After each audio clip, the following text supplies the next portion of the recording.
सर्वप्रथम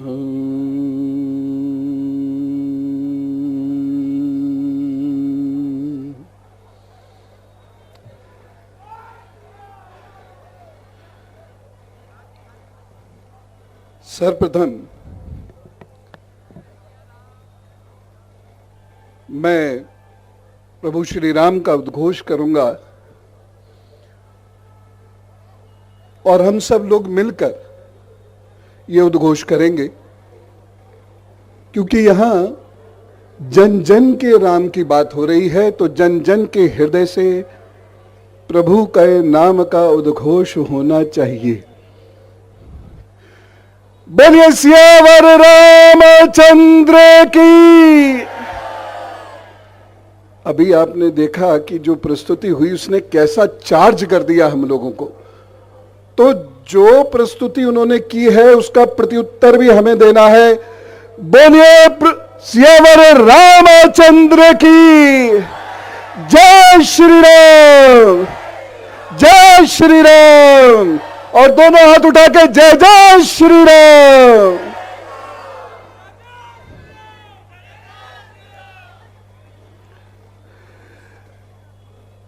ऐसा लग रहा है कि जैसे सूक्ष्म रूप में अयोध्या का ही अवतरण यहां हुआ है, और मैं ये महसूस कर रहा हूं कि हम और आप सब श्री राम की सीधी प्रजा हैं। अद्भुत कार्यक्रम है और इसके लिए मैं सभी लोगों का हृदय से आभार व्यक्त करता हूं और बहुत सारी शुभकामनाएं देता हूं। यहां पर जो उपस्थिति है, जिसको हम सब प्रणाम करते हैं, महर्षि योगी जी, वो एक ऐसे संत हैं जिन्होंने भारत की सनातन परंपरा को, जो हिल जाती थी कभी कभी, उसको वैज्ञानिक रूप से स्थापित किया, तर्क से स्थापित किया। एक महान दर्शन दिया उन्होंने, किस प्रकार से संस्कृति की स्थापना करने के लिए हमें क्या करना चाहिए। और 33 वर्ष पूर्व उन्होंने इस बात का दर्शन किया था कि यहां पर प्रभु श्री राम के लिए कुछ बहुत विशेष होगा, कुछ बहुत विशेष शोध होगा। और धीरे धीरे, क्योंकि संत जो स्वप्न देखता है वो देर सवेर भगवान उन्हें पूरा करते हैं, ये भगवान की जिम्मेदारी बन जाती है।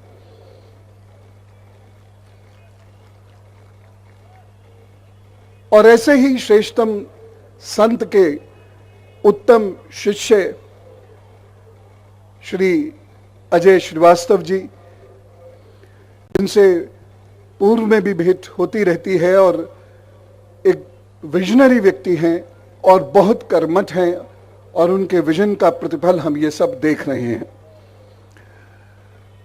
विश्वविद्यालय के चांसलर साहब श्री राहुल जी, जो एक बहुत कुशल प्रशासक हैं, और श्री राम जी के व्यक्तित्व में दो प्रकार के दर्शन हैं। एक भावुकता और दूसरी कर्मठता। तो यहां पर श्री अजय जी के और श्री राहुल जी के रूप में दोनों ही प्रतिभाओं का यहां दर्शन मैं कर रहा हूं। विश्वविद्यालय के वाइस चांसलर साहब श्री भानु प्रताप जी, group captain OP Sharma ji, Shri Virendra Mishra ji, जो हम सबको सूत्र में पिरोते रहते हैं, और अब से नहीं सदा से मैंने उनको देखा है, अनेक वर्षों से मैंने इनको देखा है कि वह टीम अप कर लेते हैं और एक माला तैयार करते हैं और उसमें अलग अलग सूत्र पिरो देते हैं। कोई ज्ञानी और बड़े हृदय का व्यक्ति ही ऐसा कर सकता है। इसलिए मैं श्री वीरेंद्र मिश्रा जी को भी बहुत प्रणाम करता हूं, अभिनंदन करता हूं। यहां उपस्थित डॉक्टर लव कुश द्विवेदी जी, उनका नाम बोल ही नहीं सकता, मैं उन्हें कह रहा था अभी। और ये बड़ा सुंदर सुयोग था कि जब हम मंच पे आ रहे थे तो लव कुश के ही गीत चल रहे थे। हमारे बीच में एक ऐसा व्यक्तित्व है जिसको श्री राम संस्कार में मिले हैं। मैं ऋणी हूं, पूरे भारत में सभी लोग ऋणी होंगे श्री रामानंद सागर जी की। एक बार हृदय से करतल ध्वनि उनके लिए अवश्य हो। जन जन तक श्री राम को उन्होंने पहुंचाया, और जिस रूप में पहुंचाया अविस्मरणीय है। भूतो न भविष्यति होके रह गया। उसके पूर्व भी नहीं, उसके बाद भी नहीं। अनेकों लोगों ने बड़े प्रयत्न किए, लेकिन जो वो कर गए वो अभी तक नहीं हो पाया। और ऐसे ही उनके सुपुत्र हैं, बेहद विनम्र, विद्वान, और जो हमारे बीच में उपस्थित हैं श्री प्रेम सागर जी। मैं उनका अभिनंदन करता हूं। प्रभु आपको बहुत अच्छा स्वास्थ्य दे, खूब प्रतिष्ठित करे, आगे और बड़े बड़े कार्य आप कर सकें। और उन्हीं की तीसरी पीढ़ी में फिर वही निखरता हुआ पुष्प है, पल्लवित तो होता हुआ पुष्प है, और उसका नाम है शिव सागर। अनुज हैं, मैं उनको भी बहुत बधाई देता हूं। आपके सफल जीवन की कामना करता हूं कि आपको जो परिवार के संस्कार मिले हैं, आप उसे इतना आगे बढ़ाएं कि पूरे विश्व में वो व्याप्त हो जाए। और अब तो पुनः राम का युग आ ही गया है। तो ऐसे में ऐसे मूर्धन्य व्यक्तित्व हैं हमारे बीच में। कवित्री उर्वी जी, जिनको सभी लोगों ने सुना, उनकी बहुत मधुर रचनाएं हैं, और मैं उनको कोटिश धन्यवाद देता हूं इतनी भावुक प्रस्तुति के लिए। आपकी भंगिमाओं के साथ आपके शब्द कमाल कर रहे थे।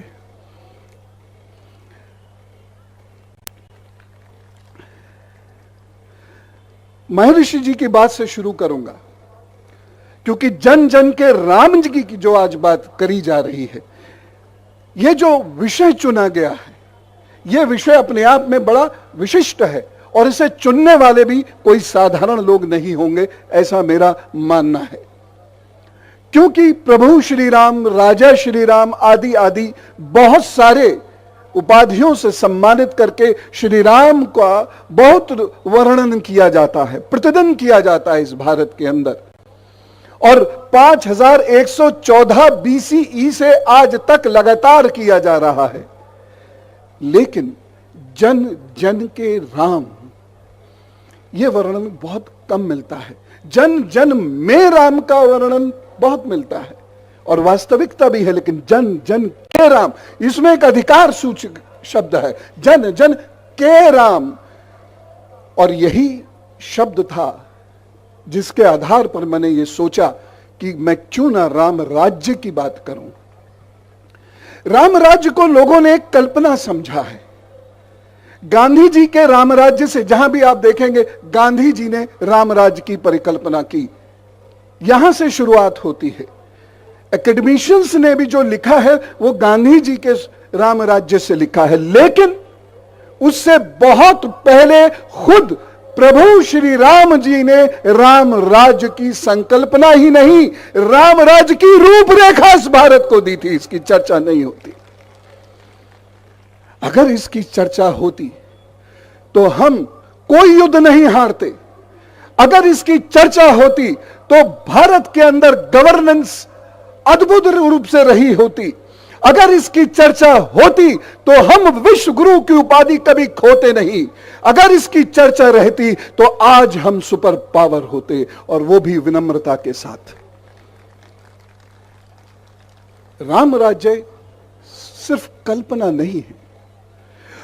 राम राज्य का जो अर्थ मैं आपको देना चाहता हूं, क्योंकि मैं जिस मनीषी, मैं जिस महर्षि, मैं जिस दृष्टा, युग दृष्टा के मंच पर खड़ा हूं, ये वो व्यक्ति हैं जिन्होंने ठोस तर्क के आधार पर वेद और वेदांत की शिक्षा इस दुनिया को दी, और जिसे दुनिया को मानना पड़ा। इसलिए मैं अपनी बात में वही पुट रखने की कोशिश करूंगा। 3 बहुत महान संत, यूं तो करोड़ों हैं इस देश के अंदर, लेकिन 3 बहुत महान संत, इस मां भारती जिनको मैं प्रतिदिन प्रणाम करता हूं, हमारे यहां भारत माता को प्रतिदिन प्रणाम किया जाता है सुबह शाम। मेरे गुरु स्वामी रामकृष्ण परमहंस जी, दूसरे स्वामी विवेकानंद जी जिनका जन्म 12 जनवरी को ही हुआ था, और तीसरे महर्षि योगी जी, इनका जन्म भी 12 जनवरी को हुआ था। कहीं ना कहीं ये चीजें मेल खा रही हैं, क्योंकि वितंडावाद के सब लोग ये विरुद्ध थे, और इन्होंने जो सत्य सनातन है उसको स्थापित करने का प्रयत्न किया, जिसकी मैं छोटी सी बात आपसे कहना चाहूंगा। मैं अलंकार का प्रयोग नहीं करता जब मैं इतिहास की बात करता हूं, साहित्य मेरा प्रिय विषय है, लेकिन जब इतिहास की हम बात करेंगे तो हमें सत्य की बात करनी चाहिए। जब हम इतिहास की बात करेंगे तो हमें असल श्री राम जी की बात करनी चाहिए, और यदि हम नहीं करेंगे तो एक समस्या पैदा हो जाएगी। 67% आबादी इन्हीं युवाओं की है जो अभी मंच पे हैं, जो संच में हैं। ये लोग किस राम जी को जानेंगे? मैं यहां एक आम सवाल पूछता हूं, हाथ खड़े नहीं करवाऊंगा, निश्चिंत रहिए, लेकिन प्रभु राम जी ने क्या शिक्षा पाई थी पता है आपको? उनका सिलेबस क्या था? जैसे आपका सिलेबस होता है, प्रभु श्री राम जी का भी वैसे ही एक सिलेबस था। वो क्या था? प्रभु श्री राम जी ने कौन सी डिग्री पाई थी? एक डिग्री पाई थी उन्होंने भी। गुरु वशिष्ठ जी उनको कहते हैं स्नातक। स्नातक की डिग्री उस वक्त में दी जाती थी। प्रभु श्री राम जब योग वशिष्ठ पढ़ते हैं तो प्रभु श्री राम स्नातक कह के ही संबोधन उनका होता है, स्नातक प्रभु श्री राम। लेकिन हम में से जो बहुत सारे गीत गाते हैं प्रभु राम जी के, प्रभु राम में रम जाते हैं, प्रभु राम जी के प्रातः दर्शन करना चाहते हैं, उन्हीं के धाम को जाना चाहते हैं, लेकिन दुर्भाग्य इस देश का, जहां शिक्षा की बात हो रही है वहां राम नहीं है। वहां राम राज्य कैसे होगा? जिस स्थान की शिक्षा में राम ही नहीं, उस स्थान पर राम राज्य की स्थापना कौन करेगा? कैसे करेगा? राम श्री राम जी ने अनेक विषय पढ़े। अभी एक गोस्वामी तुलसीदास जी पर कंट्रोवर्सी क्रिएट की गई, वो थी नहीं, वो क्रिएट की गई। राजनीतिक कारण होते हैं बहुत सारी चीजों के, लेकिन हमें उससे मतलब नहीं। वो जब कंट्रोवर्सी जबरदस्ती क्रिएट की जा रही थी तो मैं बार बार उसको बाहर चैनल पर यह कह रहा था कि आप ऐसा मत समझिए श्री राम के बारे में कि वह मात्र एक क्षत्रिय थे, उच्च कुलीन वर्ग के थे।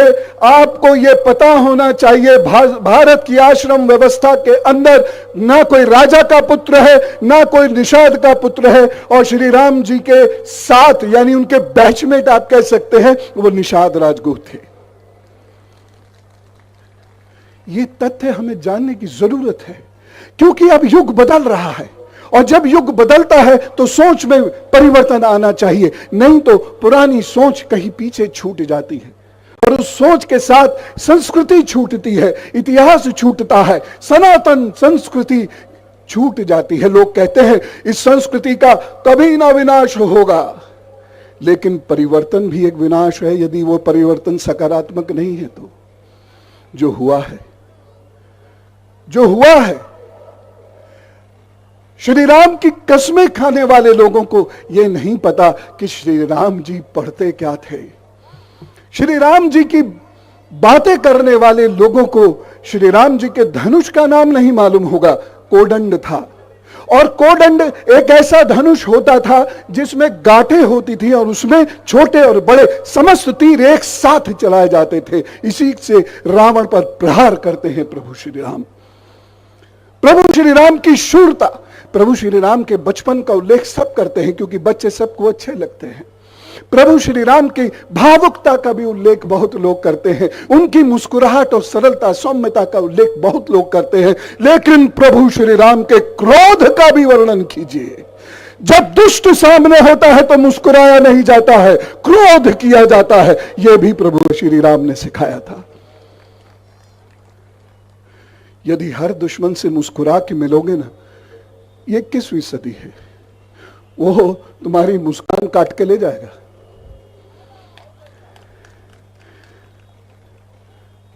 मैं तो सोच रहा था यहां जय श्री राम बार बार होगा।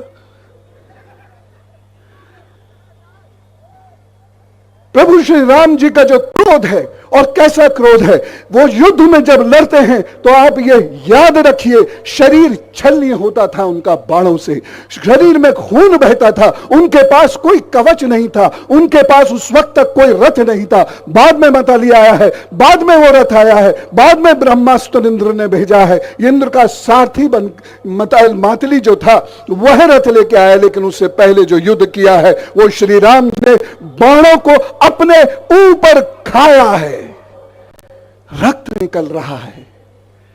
हमें वो श्री राम जी को समझना होगा जिन्होंने वो रक्त निकाला। और ये बहुत सारे लोग इसको एक नैरेटिव बनाते हैं, इसका खंडन वही कर सकता है जो श्री राम जी को जाने। वो लोग कहते हैं कि वह अपनी पत्नी के लिए लड़े थे।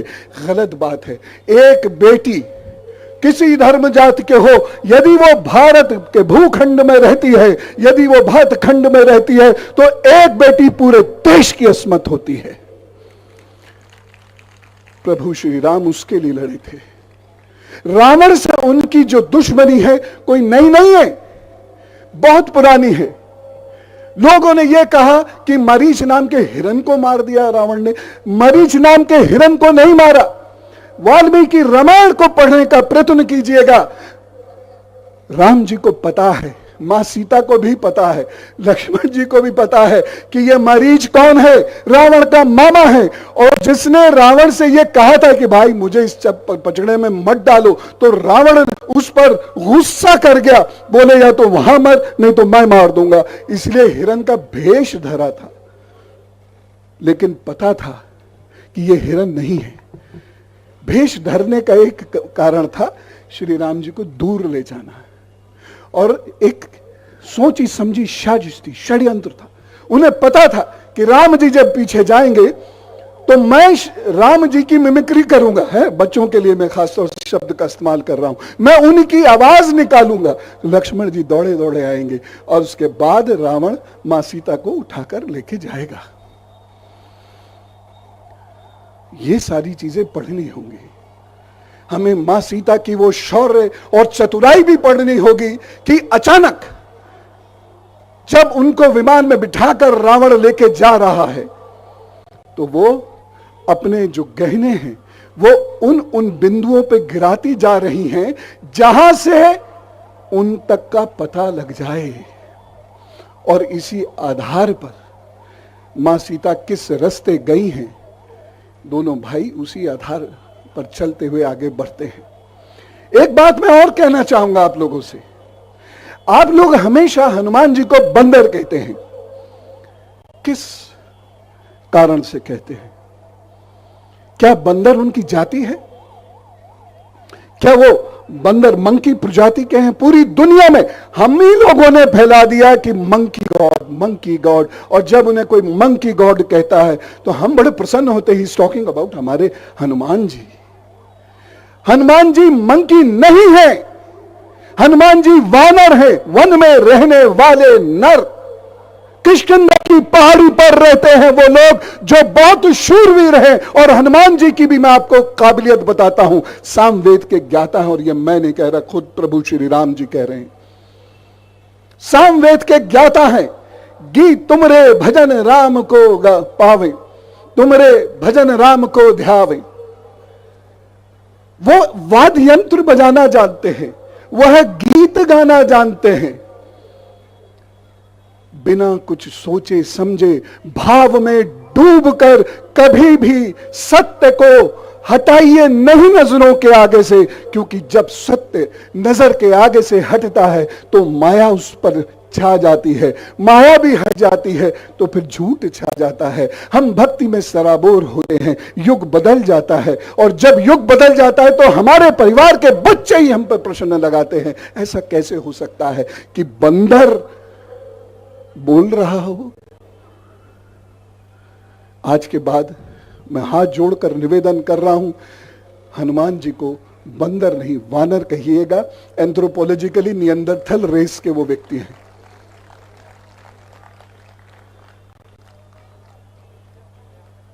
मैं एक वर्णन करना चाहता हूं आनंद रामायण का। कोई बहुत इसके प्रमाण नहीं है, लेकिन उसमें एक जगह कहा गया है, और इसका देखिए लोग कैसे फायदा उठाते हैं। उसमें कहा गया कि एक कथा आती है जहां श्री राम जी कहते हैं कि अब कोई नहीं हंसा करेगा। युद्ध के बाद जब अयोध्या वापस आते हैं, बोले अब कोई नहीं हंसेगा, क्योंकि जब लोग हंसते हैं तो मुझे रावण और सूर्पनखा याद आता। प्रभु श्री राम कभी ऐसा कहेंगे? ऋषि वाल्मीकि ने तो नहीं कहा, जो उनके लगभग समकक्ष हैं, साथ हैं। मैं कैसे कह सकता हूं? आप कैसे कह सकते हैं? कोई और कैसे कह सकता है? अर्थ निकालने की भी तो एक सीमा होती है ना। अनर्थ निकालने के लिए हम यहां विराजमान नहीं होते हैं। हमें जो मूल वाक्य है उसमें से अपना अर्थ निकालना है, अनर्थ नहीं निकालना है।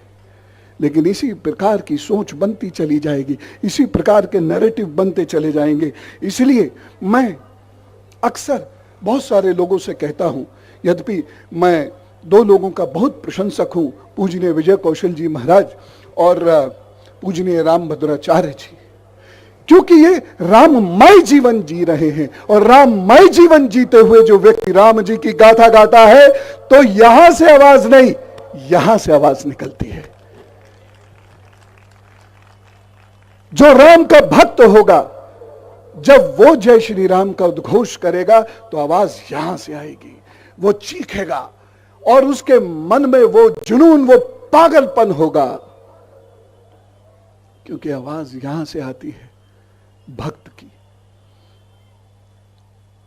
मेरा आधार अध्ययन का या जो आज की बातचीत का है, वो ऋषि वाल्मीकि कृत रामायण है। रामचरितमानस किसकी है? गोस्वामी तुलसीदास जी की। तो ऋषि वाल्मीकि कृत रामायण है। और दूसरा कंबन ऋषि की। कंबन ऋषि ने भी बहुत सुंदर व्याख्या की है, जिसके आधार पर अनेक मनीषियों ने बहुत सुंदर सुंदर ग्रंथ लिखे हैं, उनकी टीकाएं की हैं, उनके एक्सप्लेनेशंस दिए हैं। मैं उसकी बात कर रहा हूं। युवा नास्तिकता की ओर बढ़ रहा है। वो परंपराएं निभाता है। कब निभाता है? जब एग्जाम आने होते हैं। तब तो आप पेड़ के नीचे रखा हुआ पत्थर भी पुजवा लो उससे। अगर एग्जाम में अच्छे नंबर आ गए पूजा से, तो जय जय श्री राम, और नहीं आए तो ये नहीं दे सकते कुछ। राम जी ने पूरे जीवन कोई चमत्कार नहीं किया, श्री कृष्ण ने पूरे जीवन कोई चमत्कार नहीं किया। याद रखिएगा, यदि आप श्री राम जी को मानते हैं तो इस चीज को मानिएगा, ये कर्म योगी हैं। इन्होंने कर्म से, अपने ज्ञान से, अपने व्यवहार से इस धरती को पुष्पित और पल्लवित किया था, और उसको समझने की जरूरत है। वो अपनी सेना बुला सकते थे, दंडकारण्य में ही तो थे, अपनी सेना बुला सकते थे, भरत को आज्ञा दे सकते थे दूत के माध्यम से। और भरत तो ऐसे एक भाई हैं जो कुछ भी कर सकते थे अपने बड़े भाई के लिए। पूरी सेना आ जाती तो रावण को कुचलने में कितना वक्त लगता, लेकिन उन्हें पूरे विश्व को एक संकेत देना था। संकेत यह देना था कि भारत का जन जन वीर है, भारत के जन जन में ज्ञान है, भारत के जन जन में कर्म और कर्मठता है। और यह संदेश देने के लिए उन्होंने वहीं से, वन से ही सेना इकट्ठी की है, वन से ही सेना इकट्ठी की है। और जिसका दीदी ने अभी वर्णन किया, वो श्रामणी, उनका नाम मूलतः श्रामणी है, अपभ्रंश होकर शबरी उनको कहते हैं, वह भील थी। उनके पास जाकर बैठने से भी वो नहीं चूकते। भारद्वाज ऋषि से पूछते हैं, ऋषिवर रास्ता दिखाइए। ऋषिवर हंसते हैं और कहते हैं, जिसे राम रास्ता दिखाता है पूरी दुनिया को, उसे मैं क्या रास्ता दिखाऊंगा। यह संकेत है श्री राम जी के ज्ञान का, यह संकेत है उनके व्यक्तित्व की शक्ति का, विनम्रता। लेकिन जब रावण नहीं मान रहा तो क्रोध भी है, युद्ध करना है। धर्म की स्थापना के लिए अंतिम मजबूरी होती है युद्ध। यही श्री कृष्ण की मजबूरी थी, यही श्री राम की मजबूरी थी। बहुत संदेश भेजे, अंगद गए, श्री हनुमान जी गए, बहुत संदेश भेजे। उनके लोगों तक ने, वहां जो लंकापति और बाकी जो प्रजाजन थे, उनके लोगों तक ने कहा, रावण श्री राम जी से मत उलझो। अब उसमें बहुत सारी कहानियां हम डालते हैं, जैसे तैरते पत्थर, राम राम लिखा और पत्थर सागर में तैर गया। प्रभुजन मत सोचिए ऐसा। वो वानर जाति जो है वो बहुत कर्मठ जाति है। जिस पत्थर पर श्री राम का नाम लिखा होगा, क्या उस पर पैर रखकर कोई कभी किस युग में चलेगा? सोचिए, कुछ सोच के बोलना शुरू कीजिए। अब समय बदल गया है, युग बदल गया है। बाकायदा एक पुल बनाया गया था नल नील के द्वारा, और उस पुल की लकड़ी का भी इस्तेमाल कौन सा है? 53 श्लोक के अंदर, 53 से 56 श्लोक के अंदर ऋषि वाल्मीकि उसके बारे में बताते हैं। युद्ध की एक व्यूह रचना है जिसके बारे में युद्धकांड में आप पढ़ेंगे। वैसी ही व्यूह रचना आज की फौजों की भी होती है। एरोहेड फॉर्मेशन है, रेकी है, पेट्रोलिंग है, ऐसी तमाम चीजें आज की फौज भी अडॉप्ट करती है जो श्री राम जी के समय में थी। वो अपने युग से कितने आगे की सोच रखते हैं, जरा सोच के देखिए। इस राम राज्य में रहना है। और कौन सा राम राज्य है?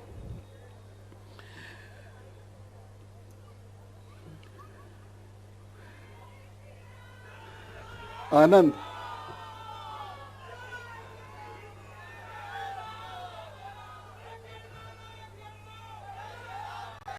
वाह,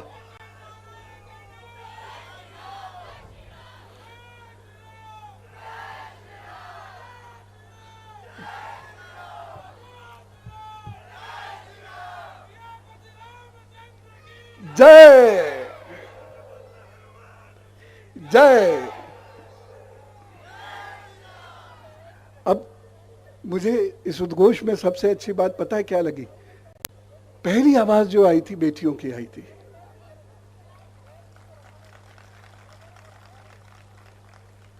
अद्भुत, ये आनंद होता है हृदय में, एक भक्त के हृदय में। वो कोई औपचारिकता नहीं देखता, निकल पड़ती है उसके मुंह से अपने प्रभु श्री राम के उद्घोष। ये प्यार है भारत के लोगों का, जन जन का, जिसके श्री राम हैं, जो आज का विषय है, अति सुंदर विषय। जब हम राम राज्य की बात करते हैं तो सामान्यतः एक दोहा जो गोस्वामी जी ने लिखा है उसको हम दोहराते हैं। बहुत लोगों को पता होगा, दैविक भौतिक तापा, राम राज नहीं कहूं ही व्यापा, सब नर करहि परस्पर प्रीति, चलहि सब धर्म निरत रीति नीति। लेकिन ये जो परस्पर प्रेम है, ये कैसे आया? लोग निरोगी क्यों होते थे, ये कैसे आया? श्री राम जी ने मैंने पहले बताया, इसीलिए मैंने बताया था, उन्होंने कोई चमत्कार नहीं किया। ऐसे करके, ऐसे ऐसे करके कोई चमत्कार नहीं किया। माया से परे हैं, बंधनों से परे हैं, वो चमत्कार नहीं करते। कर सकते थे, नहीं करते। जो वो करते हैं वो आज की अंग्रेजी भाषा में कहलाती है गवर्नेंस। और यही राम राज्य है। यदि गवर्नेंस लोक परक है, यदि राजनीति में लोक नीति है, तो गवर्नेंस राम राज्य की है, अन्यथा नहीं है। और राजनीति में राज नीति, यह है तो ये गवर्नेंस राम राज्य की नहीं है। इसे समझने की कोशिश कीजिए। अंगद और श्री राम जी का संवाद 100वें सर्ग में, श्री राम जी उनसे पूछ रहे हैं, हर वो सूत्र जो उन्होंने अपने जीवन में अयोध्या नगरी में लागू किया था, वो भरत से पूछ रहे हैं कि मैं वहां से दूर हूं, लेकिन तुम्हारे राज्य के अंदर जिसके तुम अभी अधिष्ठाता हो, तुम्हारे राज्य में विद्वान सम्मान पाता है कि नहीं। और ये हमेशा याद रखना होगा हमें, जिस युग में शिक्षक की, गुरु की भूमिका नगण्य हो जाती है, या जिस युग में गुरु और शिक्षक तिरस्कृत रहते हैं, या जिस युग में वह सम्मान नहीं पाते हैं, राष्ट्र का निर्माण नहीं होता। आप फ्रेंच रेवोल्यूशन पढ़िए, आप ग्लोरियस रेवोल्यूशन पढ़िए, आप अमेरिकन रेवोल्यूशन पढ़िए, आप अक्टूबर रेवोल्यूशन पढ़िए, हर जगह शिक्षकों की और गुरु की ही भूमिका रही है। और भारत जैसे देश में तो गुरु के बिना कुछ भी नहीं हुआ। एक बहुत अच्छा कार्य हुआ, मेरी आंखें भर आई थी जब ये घोषणा हुई। उस वक्त विदेश मंत्री माननीय सुषमा जी थी और उन्होंने कहा कि शिष्य जो है पासपोर्ट पर अगर चाहे तो माता पिता के बजाय अपने गुरु का नाम लिख सकता है। शिष्य होना भी सरल नहीं है, और एक शिष्य के लिए गुरु के अलावा पूरी दुनिया बंद होती है, उसके परे वो नहीं सोचता। और इसीलिए गुरु का जितना विशाल मस्तिष्क और हृदय होगा, जितनी विशाल सोच होगी, उसके शिष्य की भी सोच उतनी ही बड़ी होगी। और यहां पर देखिए, दोनों गुरु शिष्य सुशोभित हैं। शंकराचार्य जी, जब शंकराचार्य जी ने शरीर छोड़ा, अगर मैं सही याद कर रहा हूं तो पूजनीय महर्षि जी जल में कूद पड़े थे। अब जी कर क्या करूंगा, अब जी कर क्या करूंगा। यह होता है शिष्यत्व, गुरु के नाम को और काम को आगे बढ़ाना, लेकिन फिर भी स्वयं को नगण्य समझते रहना, क्योंकि उसको जो मिला है वह गुरु का ही तो है। गुरु ही ईश्वर है। सोचिए, एक व्यक्ति किसी तरीके से बचाया गया क्योंकि वो प्राण देना चाहता था, क्योंकि उसके गुरु ने शरीर छोड़ दिया था। अब मैं जी कर क्या करूंगा, अब मैं किसके लिए कर जीऊंगा, मैं कैसे रहूंगा, क्योंकि एक गुरु माता पिता सखा भाई बहन सब कुछ हो जाता है। और ज्ञान पुंज तो है ही है, वो ब्रह्म क्या पूरा ब्रह्मांड हो जाता है अपने शिष्य के लिए। तो वो कहते हैं श्री राम। और देखिए, आगे आने वाले में बड़ी इंटरेस्टिंग बातें बताऊंगा मैं भी आपको, राम राज्य की संकल्पना क्या है। दूसरी बात वो कहते हैं, न्याय की व्यवस्था कैसी है, उपयुक्त लोग न्याय के लिए चयनित होते हैं कि नहीं होते हैं, और जो लोग न्याय करने वाले हैं वो घूस तो नहीं लेते हैं। इसका मतलब घूस था, लेकिन इसका मतलब यह भी है कि ऐसा सबल सशक्त शासक था जो कोई गलत काम होने से पहले सक्रिय होकर उसको रोक देता था, और उसके लिए उसके पास नीति थी। यह है राम राज्य। Justice, fraternity, liberty. लिबर्टी कैसे?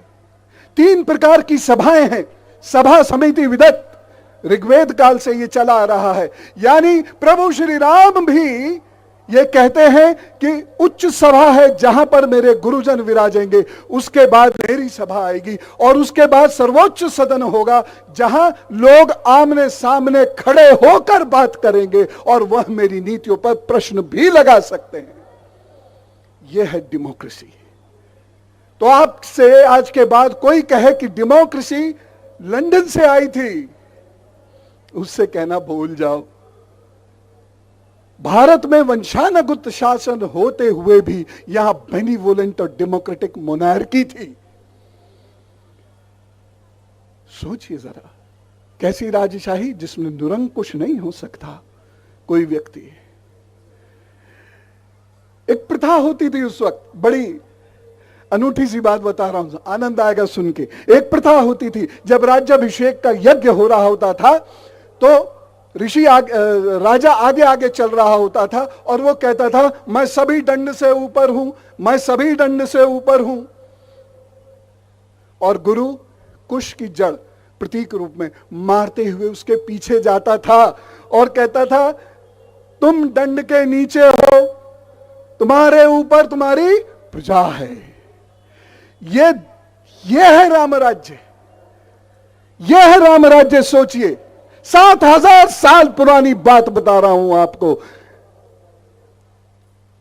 श्री राम भी लोगों के सामने उत्तरदायी थे, अपनी प्रजा के पालन पोषण के लिए उत्तरदायी थे। और एक चीज और सुनाता हूं और आनंद आएगा। श्री राम जी भरत से पूछते हैं, क्योंकि श्री राम जी ने यह प्रथा बनाई थी, और वो भरत से पूछते हैं कि शाम को तुम अच्छे कपड़े पहनकर लोगों के बीच में जाते हो या नहीं। डेमोक्रेसी, लोगों के बीच में जाकर लोगों का हालचाल पूछो। आज मैं ये मानता हूं कि सुरक्षा के लिए बहुत खतरे हैं, यद्यपि कम उस वक्त भी नहीं थे, लेकिन जो भी व्यक्ति राज कार्य कर रहा है, किसी भी स्तर पर कर रहा है, वो सेलिब्रिटी नहीं हो सकता।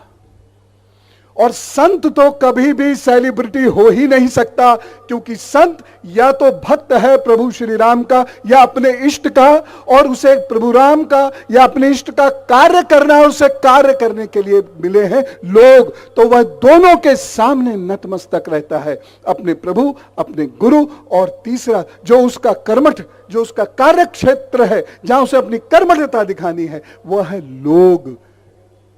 उन्हीं के बीच में जब चलेगा, इसलिए हमारे यहां परिव्रजन की परिकल्पना की गई थी। लोगों के बीच में जाओ, घूमो। संत सेलिब्रिटी नहीं होता। हाँ, उसे कोई आदर सम्मान दे रहा है तो अलग बात है, लेकिन वो सेलिब्रिटी नहीं होता। तो जिस युग में संत हो, शिक्षक हो, राजनीति के या राज कार्य के लोग, केवल पॉलिटिक्स ही मत समझिए, मैं ब्यूरोक्रेसी पर भी पॉइंट आउट कर रहा हूं, वो लोग यदि सेलिब्रिटी बनने लग जाएंगे तो फ्यूडलिज्म आ जाएगा, और फ्यूडलिज्म आ जाएगा, लोकतंत्र सत्यानाश हो जाएगा। संविधान में लोकतंत्र लिखा नजर आएगा, लेकिन लोकतंत्र सड़क पर उतरेगा नहीं कभी भी। यही परिवर्तन हमें देखने को मिला है, ऐसा नहीं है कि नहीं मिला। यह परिवर्तन हमें पिछले कुछ वर्षों में देखने को मिला है, सौभाग्य से। और राम की बड़ी अनुकंपा है, ये परिवर्तन देखने को मिला है, और ये परिवर्तन और विस्तार ले, ऐसी अपेक्षा है। अगली बात वो कहते हैं,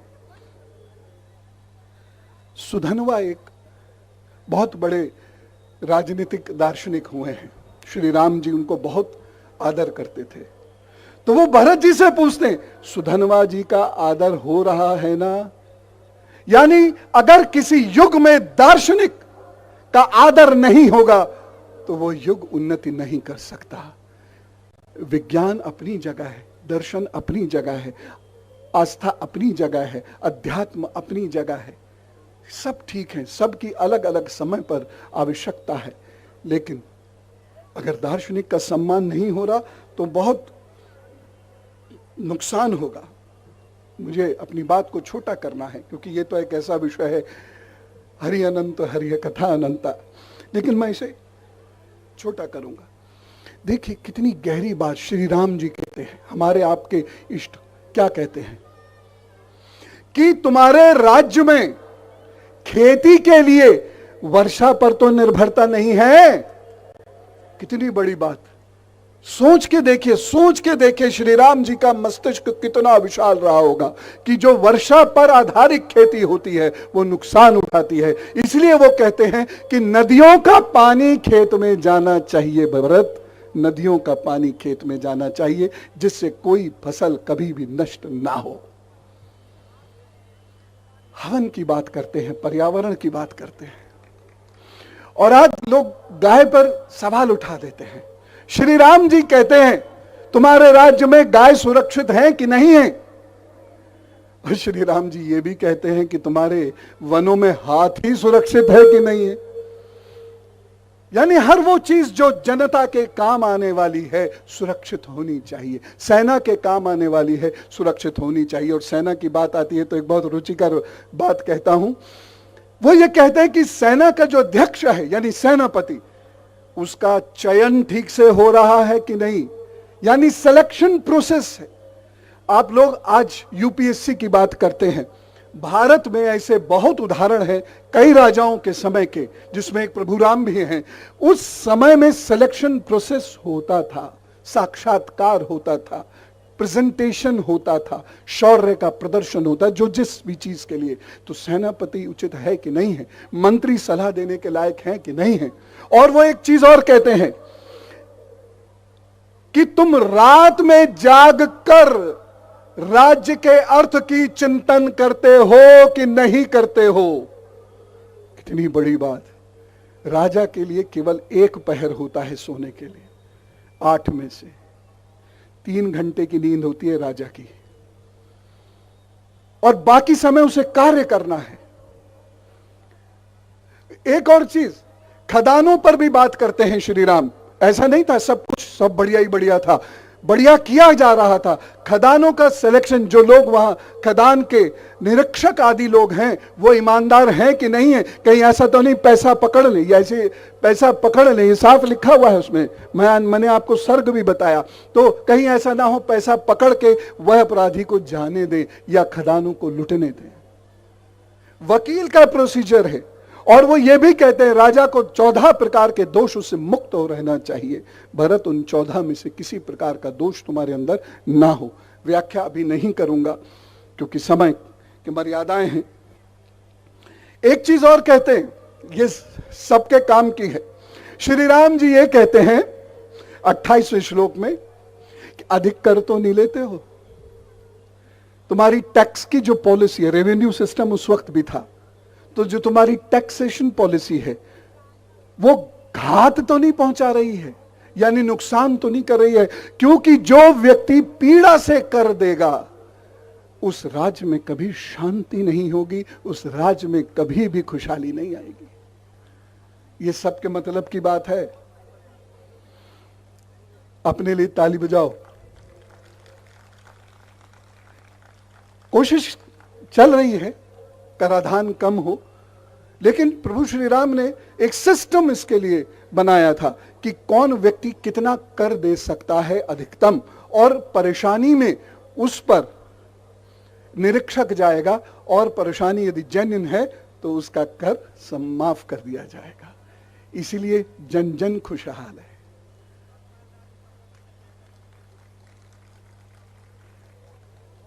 एक चीज और बताते हैं श्री राम, वो ये कहते हैं रोग का इलाज तुम कराते हो कि नहीं कराते हो, और कितनी दूर होता है रोग का इलाज। कितनी गहरी बात है। रोग का इलाज राज्य की तरफ से होता है कि नहीं, ये उससे ज्यादा गहरी बात है। जिस राज्य में शिक्षा और स्वास्थ्य आम आदमी की पकड़ से दूर हो जाएगा, वहां राम जी का नाम तो रहेगा, भजन रहेंगे, रामलीला भी रहेगी, राम राज्य नहीं आएगा। क्योंकि श्री राम कहते हैं कि हृदय में हाय अगर है, दुख है, दुख और पीड़ा से यदि आपकी जनता, आपकी पूजनीय जनता यदि कोई कार्य कर रही है तो वह राज्य सफल नहीं हो सकता। मैं 2 बातें और कह के, हालांकि ये तो काफी बड़ा है, 75 श्लोकों में संवाद है, लेकिन मैं 2 बातें और कहूंगा। श्री राम जी पूछते हैं भरत से, कितनी गहरी बात है, दोबारा समझने की कोशिश की, बड़ी आनंददायक बात है। श्री राम की बात है तो आनंद हो नहीं है। श्री राम जी ये कहते हैं कि समय से वेतन देते हो कि नहीं। जिस सेना को, जिन अधिकारियों को, जिन लोगों को समय से वेतन नहीं दिया जाता है वो क्या करते हैं, विद्रोह करते हैं। तो राम राज्य में जो शांति की स्थापना है वो किसी चमत्कार का परिणाम नहीं है, वह राम राज्य का गुड गवर्नेंस का परिणाम है।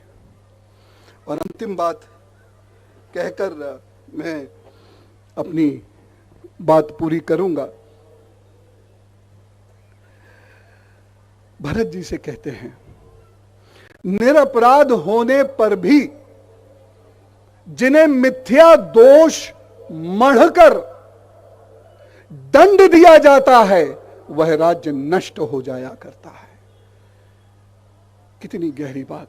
तो इसमें जहां एक और ज्ञान है, ज्ञान का विकास है, शिक्षा है, जहां दूसरी ओर अर्थ है, अर्थनीति है, जहां टैक्सेशन है, जहां सेना है, जहां राजा के दोष हैं, राजा की दिनचर्या है, राजा के डिसीजंस हैं, इतना वृहद कॉन्सेप्ट आज तक हम लोगों के बीच में स्थापित क्यों नहीं हो रहा, यह चिंता का विषय है।